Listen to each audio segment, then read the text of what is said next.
Demonstrasi kontekstual modul 1.1 Strategi perwujudan pemikiran Ki Hajar Dewantara. Pembelajaran berpihak pada siswa.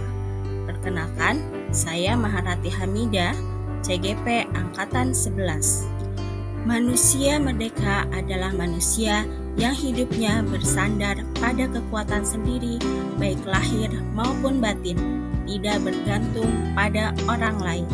Dari pemikiran Ki Hajar Dewantara tersebut, tentu saja kita sebagai pendidik mengharapkan siswa-siswa kita kelak menjadi individu yang memiliki kesadaran untuk belajar secara mandiri. Merdeka artinya mereka mampu mengenali dirinya serta mereka mampu menentukan tujuan belajar dan kebutuhan belajarnya yang relevan dan kontekstual terhadap diri dan lingkungannya.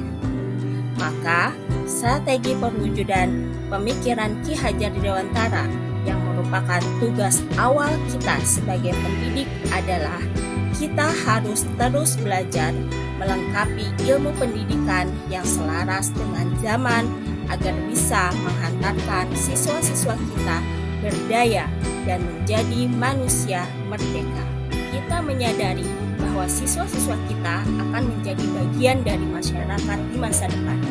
Peran kita sebagai pendidik adalah menemukan siapa diri mereka dan menghantarkan mereka menuju cita-citanya, memberikan hak dan kesempatan belajar sesuai keinginan dan bakat siswa. Strategi pendidik pertama, merancang pembelajaran yang membekali siswa dengan kemampuan untuk terus belajar hingga menjadi pembelajar sepanjang hayat. Yang kedua, memfasilitasi siswa dalam proses belajar di kelas dengan lebih mengedepankan siswa sebagai pusat pembelajaran. Misalnya, kita memberi kesempatan siswa untuk bekerja kelompok, berdiskusi dalam menyiapkan presentasi, membimbing siswa dalam membuat konsep hingga menyampaikan ide mereka di depan kelas. Dasar-dasar pendidikan menurut Ki Hajar Dewantara.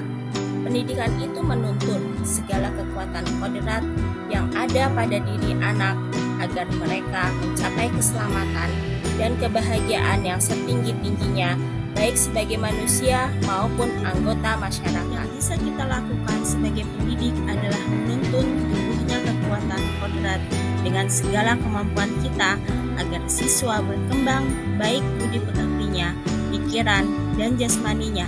Kita tidak bisa memaksakan dan menentukan kehendak kita terhadap cita-cita mereka. Kodrat siswa adalah kodrat keadaan yang terdiri, kodrat alam, dan kodrat zaman.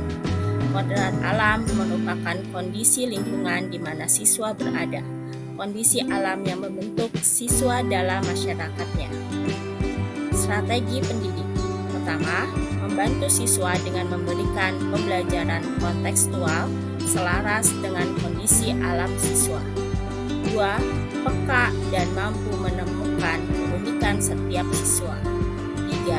Pendidik bukan merupakan satu-satunya sumber belajar, sehingga kita berperan menjadi penghubung siswa dengan sumber-sumber belajar yang ada di sekitar siswa. Selain itu, kita dapat memanfaatkan sumber belajar digital yang mengaitkan materi dengan kondisi di mana siswa berada.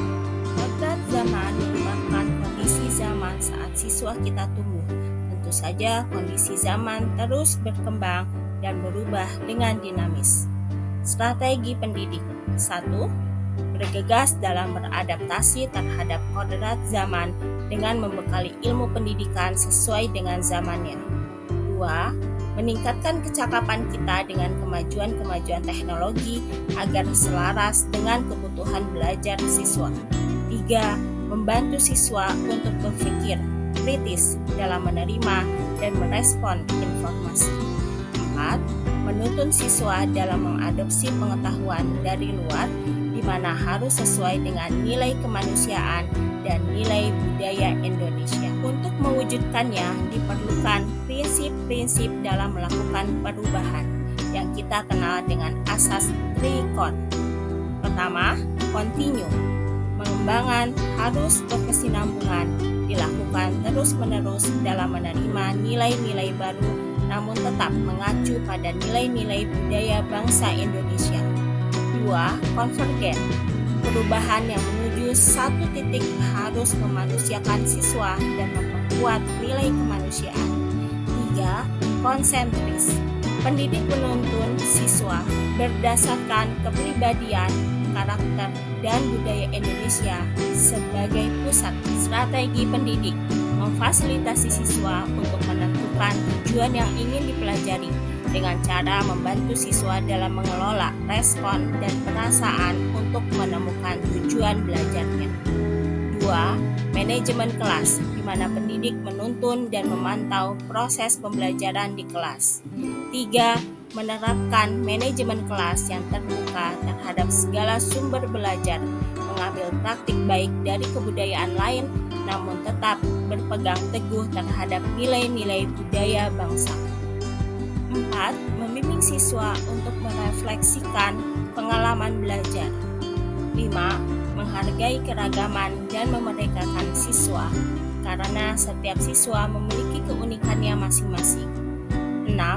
Menilai pemahaman siswa tidak hanya menggunakan satu jenis alat ukur saja, tapi gunakan beragam alat ukur lainnya agar terpenuhinya pengalaman belajarnya. Sekian dan terima kasih.